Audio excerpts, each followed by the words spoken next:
Mummy मेरे को बहुत गाली दे रहे हैं लोग, उसकी ननद उसके घर में जितने लोग थे सब बोलते कि मेरे को बहुत परेशान कर रहे हैं, मम्मी मेरे को लेके चल। बोलती थी वो मुझे दीदी बोलता था, मेरी बहन उसको भैया बोलती थी, मेरी बहन को छोटी बोलता था। मेरे भाइयों की शादी में भी वो था, वही पंडित था जिसने शादी करवाई। हम लोगों ने कभी अंदाज़ा तक नहीं लगाया था कि वो बहन बोलते बोलते ये कांड कर लेगा, बहला फुसला के शादी कर। मुझे मारा जा रहा है, पीटा जा रहा है, मुझसे घर मांग रहे हैं, खेत मांग रहे हैं, सब मांग रहे हैं। उसके बाद उसकी खबर आ रही कि उसकी मृत्यु हो गई, तो उसे हम क्या बोलें। पहले आप लोग कहाँ थे? मेरा कड़वा सवाल आपसे रहेगा कि आप चाचा हैं और जो है कि इसके पहले आप कहाँ थे कि आप ये सूचित करना चाहिए था इस परिवार को कि आपकी बेटी के साथ इस तरीके से 1.5 साल से इस गांव में रहती है। आजू बाजू वालों ने कभी उसको घर के अंदर देखा नहीं, क्योंकि उसको ताला मार के रखा जाता है। साथियों नमस्कार। जैसा कि बता दें कि अभी उत्तर प्रदेश के जनपद आजमगढ़ में है और आजमगढ़ के थाना क्षेत्र मेहनगर में हमारी उपस्थिति है और मेहनगर के एक गांव लगता है बाबू की खजूरी, उसी जगह हमारी उपस्थिति है। और जो पीछे आपको मकान दिखाई दे रहा है विनय सिंह जी का मकान है। और चूंकि इस मकान पे आना इसलिए हुआ कि आज खजूरी में जिस तरीके से एक मामले को देखा जा रहा है, दिनांक 25 तारीख को दिन शनिवार को, कि खजूरी गांव जो है कि एक मामले से ऐसा दहला जो कि कोई सोच नहीं सकता था, ये जनपद नहीं सोच सकता था कि कुछ इस तरीके से जो है कि आज खजूरी में इस तरीके से होगा या फिर इस गांव में इस तरीके से होगा, इस इलाके में इस तरीके से होगा। लेकिन आज जो है कि मैं उसी पीड़ित परिवार के साथ हूँ। इस्ता सिंह जो कि कभी इसी घर में उन्होंने जन्म लिया था और ये माँ हैं जो कि उनको जन्म दिया था। उनके पिताजी हैं, हालांकि 3 बार जो है कि उनको हावे का शिकायत हुआ, जैसे पैरालाइज जो है कि हुआ उनको। और जो है कि इस मामले में हम सोचे कि पिताजी से कुछ बात कर लिया जाए, लेकिन बोलने की स्थिति में भी वो नहीं दिखाई दे रहे हैं। तो उनकी बहन है और माता जी हैं, हम इन्हीं से जुड़ेंगे और पूरे मामले की जो है कि जानकारी लेंगे कि इस मामले को कब पता चला और कैसे क्या हुआ था। पूरा मामला बताइए, क्या नाम है आपका? राधिका सिंह। कब पता चला जो कि आपकी बेटी अब इस दुनिया में नहीं रही? हमको 10 बजे हमको फ़ोन आया, 25 तारीख को फ़ोन आया तो हमारे आदमी उठाए तो बोले कि इशिता का फ़ोन है। मुझे दिए तो मैं बात करने लगी उससे। बोली मम्मी मेरा दिल नहीं लग रहा, मेरे को ये लोग मार रहे हैं, पीट रहे हैं, गाली दे रहे हैं, बोलते मैं इधर नहीं रहूँगा, मेरे को जो चाबी रूम का चाबी दे दो, मैं उधर जाके हम लोग रहेंगे। मेरी लड़की बोले, और वो 2 लाख रुपया मांग रहे थे, 2 लाख मम्मी से रुपया मांग। कौन 2 लाख रुपया मांग? आलोक पांडे बोला। तो बोली मेरी मम्मी पापा गरीब है, कहाँ से देंगे 2 लाख। मम्मी मेरे को बहुत गाली दे रहे हैं लोग, उसकी ननद उसके घर में जितने लोग थे सब बोलते कि मेरे को बहुत परेशान कर रहे हैं, मम्मी मेरे को लेके चल, मम्मी लेके चल। तो मैं बोली रुक, मैं भाई के लड़के को अमन को फ़ोन करती हूँ, एक लड़का है, मैं उसको गाड़ी लेके भेजती हूँ, उसमें तुम चले आ।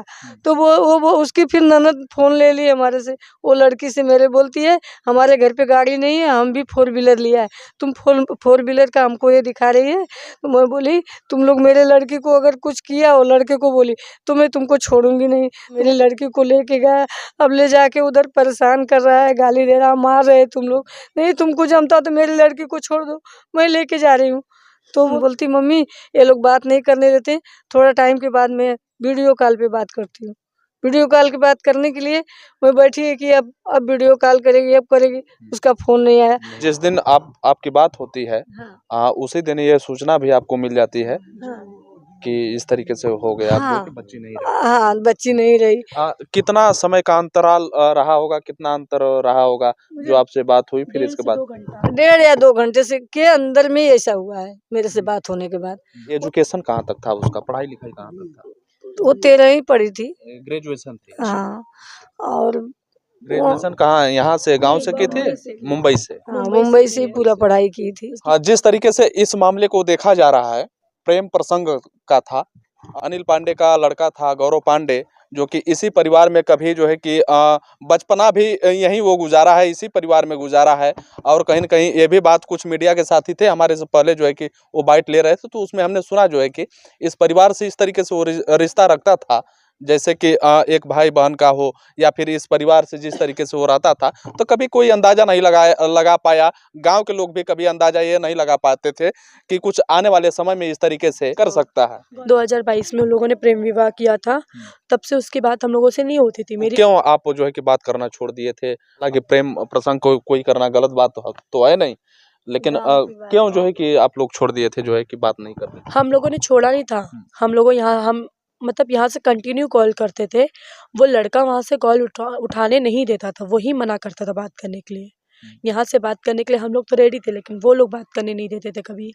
हम लोग प्रेम विवाह के खिलाफ नहीं है। आलोक पांडे बात नहीं करने देता था। जी, आलोक पांडे जो है कभी फोन उसे देता नहीं था। आज तक मेरी बहन के पास खुद का पर्सनल फोन नहीं है।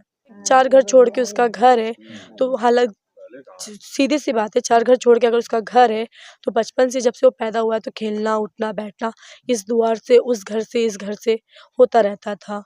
मेरे भाइयों की शादी में भी वो था, वही पंडित था जिसने शादी करवाई है। मैं उसे भैया बोलती थी, वो मुझे दीदी बोलता था।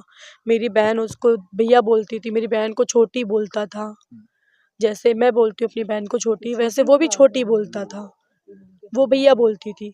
हम लोगों ने कभी अंदाज़ा तक नहीं लगाया था कि वो बहन बोलते-बोलते ये कांड कर लेगा, बहला फुसला के शादी कर लेगा।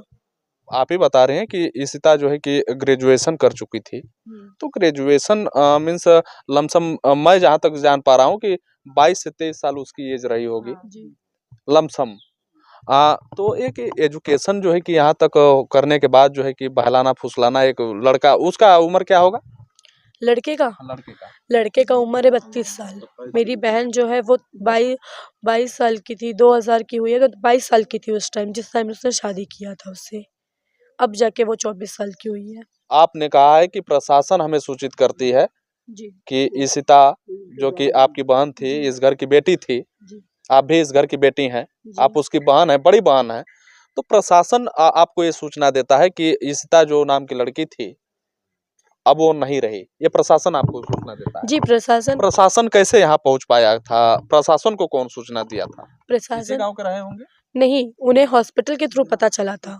जब उसे एडमिट किया गया, तो पुलिस वालों को खबर दी जाती है ना कि ऐसा-ऐसा घटना हुआ है, इस गाँव की लड़की या फिर लड़का जो भी है, वो आए हैं। तो उनको पता चला, तब पता चला है। यहाँ तक कि गाँव वालों को भी नहीं पता था कि इस घर में और इस यहाँ पे ऐसा घटना हुआ है। किसी को नहीं पता था। तो हम लोगों को कैसे पता रहेगा? पीटीएम रिपोर्ट क्या कह रही है? पेटीएम रिपोर्ट अभी नहीं मिला है। उसका भाई जो गौरव पांडे है, वो उसका सपा वालों के साथ में बैठना उठना है। जो भी नेता लोग हैं, मुझे उन लोगों का नाम नहीं पता नेताओं का, लेकिन अच्छे खासे बड़े-बड़े लोगों से उसका उठना बैठना है, उनके घर आना जाना है। तो वो लोग कुछ भी कर सकते हैं। यानी आपको लग रहा है कि नेताओं का जो है कि इस तरीके से कुछ हाथ हो सकता है? जी बिल्कुल, क्योंकि जिस टाइम वो एडमिट हुई थी हम तो वहाँ पे थे नहीं, लेकिन हमें बताने वालों ने बताया कि वहाँ पे कुछ नेता लोग भी आए हुए थे। कौन आए थे उसका नाम नहीं पता हमें। प्रशासन इसमें क्या कर रही है? प्रशासन अभी तक कहाँ तक पहुँची है? प्रशासन का हमें कुछ नहीं पता, क्योंकि हमारे साथ में इसमें हमारे गाँव वालों और हमारे फैमिली के अलावा कोई नहीं है। हालांकि इस बयान से जो है कि आप अंदाजा लगा सकते हैं, मुखर होकर जिस तरीके से सवाल कर रहा है, जवाब मांग रहा है, ये यहाँ की सोई प्रशासन जो कि थाना जो है कि मेहनगर लगता है, और मेहनगर थाना अध्यक्ष भैया पता नहीं कहाँ सो रहे हैं, जो कि इस गांव की जो घटना है, एक बहन जो है कि चिल्ला रही है आकर के, एक माँ जो है कि, एक पिता जो है कि 3 बार जो है कि हवा भी उनको लगा, जो कि पैरालाइज हैं। इनकी दर्द उनको समझ में नहीं आ पा रही है। आलोक पांडे पूरे परिवार के साथ पता नहीं कहाँ हैं, भैया फरार चल रहे हैं, जो कि अभी तक जो है कि प्रशासन भी उनको शायद नहीं खोज पाई है, और शायद प्रशासन भी ये देख रही है कि जब तक पीटीएम रिपोर्ट नहीं आती है तब तक जो है कि कोई कार्रवाई नहीं होगी। आप जैसे आके कह रही हैं कि मेरी बहन का हत्या हुआ है, आप ये कह सकते हैं कि मेरी बहन का मृत्यु हो गया, इस तरीके से अकाल मृत्यु हो गया, लेकिन आप कह रही हैं कि मेरी बहन का हत्या हो गया, तो कैसे साबित आप कर पाएंगे? साबित करने के लिए मेरे पास कुछ नहीं है, वही तो हम लोगों की गलती है। बस लास्ट कॉल उसकी आई हुई थी, जो कि मम्मी के फ़ोन में रिकॉर्ड नहीं हो सकता। छोटा फ़ोन है वो, कीपैड वाला, उसमें इनको रिकॉर्ड करना नहीं आता। जब वो पूरी बातें रो कर हम लोगों को बताई है मेरी माँ को कि मम्मी मुझे मारा जा रहा है, पीटा जा रहा है, मुझसे घर मांग रहे हैं, खेत मांग रहे हैं, सब मांग रहे हैं। उसके बाद उसकी खबर आ रही कि उसकी मतलब मृत्यु हो गई, तो उसे हम क्या माने, आप बताइए। हमसे तो यहाँ तक झूठ बोला गया कि दीदी हमें बॉडी दे दो। हम लास्ट तक बोले कि नहीं, मैं बॉडी जो है उसकी डेड बॉडी मैं अपने घर लेके जाऊँगी, अपने घर से अंतिम संस्कार करूँगी। वो वहीं पे हॉस्पिटल में गिड़गिड़ा के रोने लगा कि हमें दो, हम अपने घर लेकर आएंगे, अपने दरवाजे पे जैसा होता है अंतिम संस्कार वैसे करेंगे। उसने ये सब झूठ बोल के वो यहाँ पे लाया भी नहीं बॉडी। लड़की गांव में एक्सपायर होती है या फिर कहीं बाहर रहती है वहीं एक्सपायर? नहीं, यहीं पे हुई थी, इसी घर में हुई थी, इसी घर में हुई थी एक्सपायर। वो लड़की 1.5 साल से इस गांव में रहती है। आजू बाजू वालों ने कभी उसको घर के अंदर देखा नहीं, क्योंकि उसको ताला मार के रखा जाता था। वो भी मेरी बहन ने मुझे उस दिन बताया, 25 तारीख वाले दिन, कि हम मुझे लोग ताला मार के घर के अंदर रखते हैं। जिस तरीके से ये कह रही हैं उनकी बहन की 2 साल में उनको देखा नहीं गया कि वो घर में रहती थी कि कहीं और रहती थी। अरे 1 साल कोई- तक तो यही पता लगा कि कहीं लेके फरार है, लेकिन रहते यहीं थे सब। उस वक्त जब यह घटना हुई थी, जब ये प्रेम प्रसंग में लोग आए थे और इस गांव और इस घर को छोड़ दिए थे, तो उस समय आप चाचा थे और परिवार के ऐसी आदमी है, हम लोग रहते हैं बाहर। हाँ। ये लोग भी बाहर रहते हैं, हम लोग भी बाहर। गांव में अब कौन रहता है, सब लोग बाहर रहते हैं।